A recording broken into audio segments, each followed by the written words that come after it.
Hello tout le monde. En fait, j'étais partie pour faire des vidéos Instagram, mais je vois que en fait, je suis limitée en termes de format, ça me saoulait et en fait, je voyais que ce que j'avais envie de vous partager, c'était beaucoup plus un format long. Donc, je laisse en moi la pulsion que j'ai de vous faire une vidéo plus longue et du coup, je vous la partage sur YouTube. Dites-moi si ça vous plaît.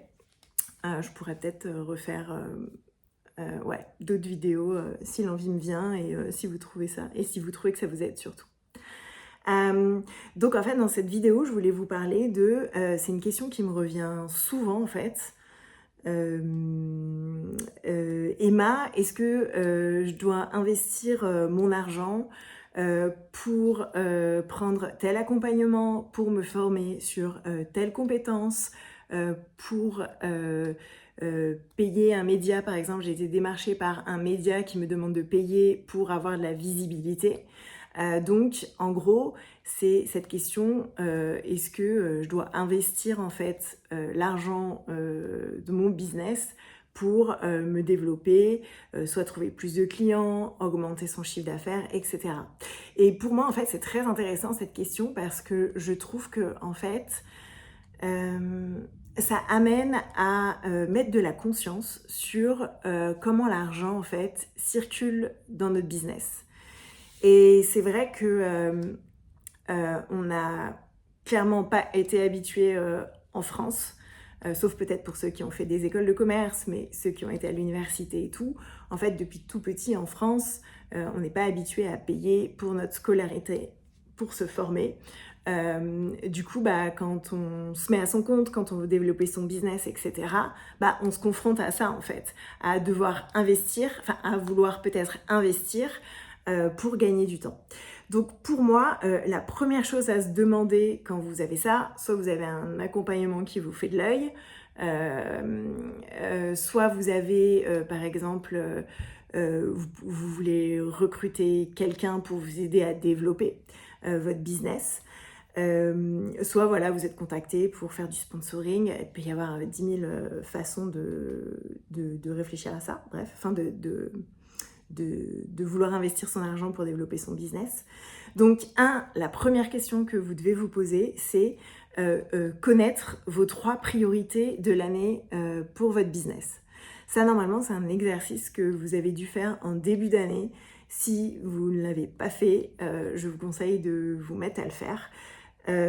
Parce que c'est vraiment hyper important tout au long de l'année, même si ça peut changer aussi, parce que les priorités, elles peuvent changer, mais au moins de vous fixer ces 3 priorités. Voilà, par exemple, les miennes pour cette année, je veux améliorer mon coaching pour aider mes clients, mes clientes à se développer encore plus. Donc du coup, je cherche une formation pour améliorer mon coaching. Ma deuxième priorité, c'est de clarifier mon marketing, mon positionnement, etc. Donc pareil, là, j'ai pris une coach business là-dessus. Et ma troisième priorité de l'année, c'est de collaborer en fait avec d'autres personnes. Puisque moi, mon expertise, elle est sur la psychologie de l'argent, la relation à l'argent, lapsus, l'investissement, se développer son chiffre d'affaires, etc. Donc toutes les thématiques en fait autour de l'argent. Et du coup, cette thématique-là, elle peut se greffer à plein d'autres thématiques. Donc par exemple, vous voyez en fait, je vois de la part de mes clients ou de mes prospects qu'il y a des problématiques sur la vente parce que en France, c'est vrai que on a tendance à voir la vente plutôt mal vue, quoi, de mal voir la vente. Donc du coup, je trouve ça intéressant de lier donc mon expertise qui est psychologie de l'argent, relation à l'argent, avec la vente. Du coup, en fait, quand j'ai vu qu'il y avait une personne de mon réseau qui était spécialisée dans la vente, je lui ai dit, tiens, est-ce qu'on ferait pas quelque chose ensemble? Donc on est en train de réfléchir pour faire un atelier ensemble qui mélangerait en gros relation à l'argent et vente. Voilà. Donc, c'est vrai que moi, avec les 3 priorités que j'ai, par exemple, si ce qui m'est arrivé là, quelqu'un qui m'a demandé, voilà, qui avait une marque et comme j'ai de la visibilité sur LinkedIn, qui m'a demandé, tiens, est-ce que ça te tenterait de faire d'écrire des posts et puis je te sponsorise, moi ça m'intéresse pas en fait, c'est pas dans mes priorités. Mes priorités, c'est de collaborer avec d'autres personnes, pas des marques en fait, pour aider justement tout ce qui est freelance, entrepreneur, toutes les personnes à leur compte en fait, à aider à se développer. Donc en fait, connaître vos priorités, si je résume, connaître vos priorités, ça va vous permettre de quand une opportunité arrive et on sait que le marketing est très bien fait sur les formations, les accompagnements par exemple, etc. Et donc de voir que quand ça arrive, est-ce que, je reviens à mes 3 priorités en fait, est-ce que concrètement j'en ai besoin pour cette année ? Voilà. Donc ça déjà, ça va vous aider dans ce truc de « Ah, est-ce que je dois investir mon argent là-dedans ?» Ensuite, le deuxième point, ce que je voulais vous dire, c'est est-ce que vous avez l'argent ou pas pour investir dans cette formation, cet accompagnement ou que sais-je ? Si oui, vous avez l'argent, vous avez votre trésorerie pour investir dans cette formation, cet accompagnement, ce que vous pouvez faire, c'est que vous revenez à la question 1. Donc oui, j'ai l'argent, est-ce que c'est prioritaire ou pas pour moi cette année ? Donc si ce n'est pas prioritaire, ce que vous pouvez faire, c'est que moi j'ai un fichier par exemple où je me mets voilà, les formations, ma wishlist de formations, les formations que j'aimerais bien faire, et je le mets là-dedans et je me dis je verrai pour l'année prochaine. Ensuite, si vous n'avez pas la trésor pour prendre cet accompagnement, ça arrive dans beaucoup de cas. Du coup, ça bloque en fait, parce qu'on se dit ou alors vous avez un peu juste la trésor, on se dit oui, mais bon, est-ce que je peux en fait financièrement, etc. Et donc ça crée plein de peurs. Est-ce que je vais retrouver mon argent ? Et donc du coup ça crée plein de peurs. Et ça vous bloque en fait. Et du coup, dans ce cas-là, si vous n'avez pas l'argent ou pas tout l'argent, ce que je vous propose, c'est de voir les choses différemment et de voir en fait qu'est-ce qui joue en vous et si cette chose est prioritaire aussi pour vous, est-ce que ça serait quoi en fait le moyen de financer ça ? Il peut y avoir plusieurs moyens. Ça peut être soit je pioche dans mes économies. Ça peut être je demande à quelqu'un de m'aider. Quelqu'un qui pourrait me prêter de l'argent.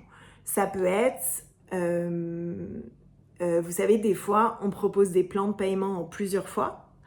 Ça peut être, ok, j'étale le paiement, ce qui fait que ça me laisse le temps, en fait, de rentrer des clients.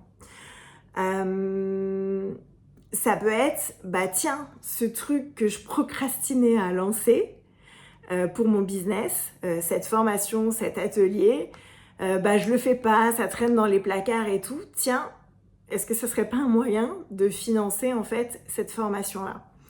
Et donc, vous voyez, c'est de voir en fait comment l'argent il peut circuler en fait dans votre business.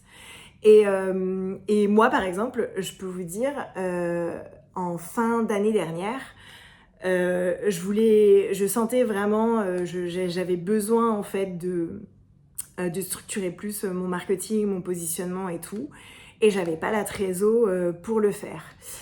Et en fait, du coup, je me suis dit, ok, qu'est-ce que je pourrais faire en fait pour avoir plus de trésor ? Et donc, ce que j'ai fait, ça a été tellement d'une manière fluide en fait que du coup, je trouvais ça intéressant de vous partager. Mais donc, j'avais cet accompagnement. Et je me suis dit, ok, qu'est-ce que je pourrais faire ? J'ai déjà accompagné des boîtes à structurer plus la partie commerciale, la partie marketing, la partie réseaux sociaux avec LinkedIn, etc. Donc, bah tiens, j'ai envoyé un message à une ancienne cliente pour qui j'écrivais des posts LinkedIn.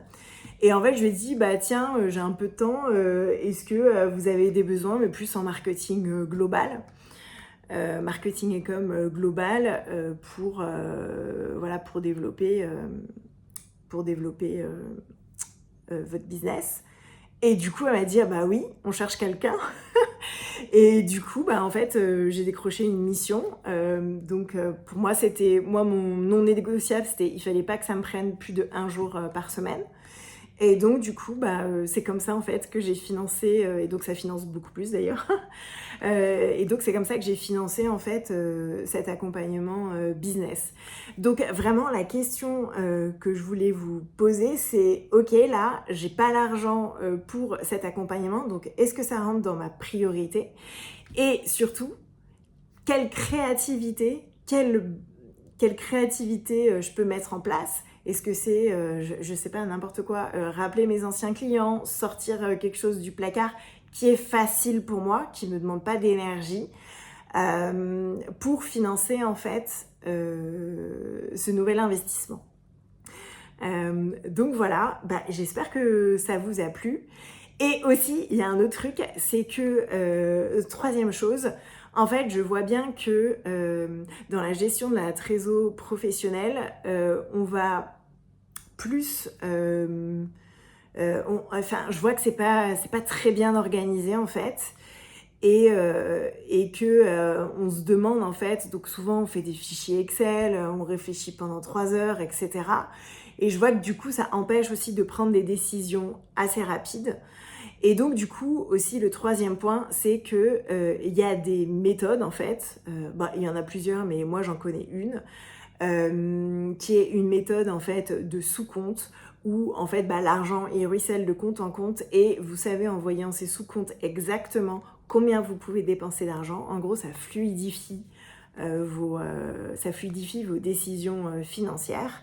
Et donc, je pense aussi que ça vient avec, ranger ses comptes, ça vous permet aussi de voir si vous pouvez investir ou pas dans des accompagnements, dans des formations. Et donc, tout ça pour vous dire que sur le troisième point, je fais un atelier là, donc pour vous enseigner en fait, pour vous apprendre cette méthode. Cette méthode, elle est inspirée d'un livre qui s'appelle Profit d'abord. Donc en fait, c'est une méthode où vous n'avez pas besoin de fichiers Excel, ça vous procure zéro stress. C'est une méthode qui va privilégier donc de vous rémunérer vous et de vous rémunérer vous et de vous rémunérer aussi l'augmentation de vos compétences par exemple si vous le souhaitez. Vous n'avez pas besoin d'être une experte en finance pour la maîtriser, cette méthode. Elle est assez simple. Je dirais qu'il y a quand même un premier moment, mais ça on le verra dans l'atelier, où justement il faut vous poser, il y a un espèce de cadre à respecter, et une fois que vous avez compris le cadre, en fait, franchement, en 15 minutes par mois, vous avez en fait en un coup d'œil vos comptes, vous savez où vous en êtes, et vous savez en fait comment vous pouvez développer votre business et comment vous pouvez vous servir de chaque euro pour qu'il serve votre business.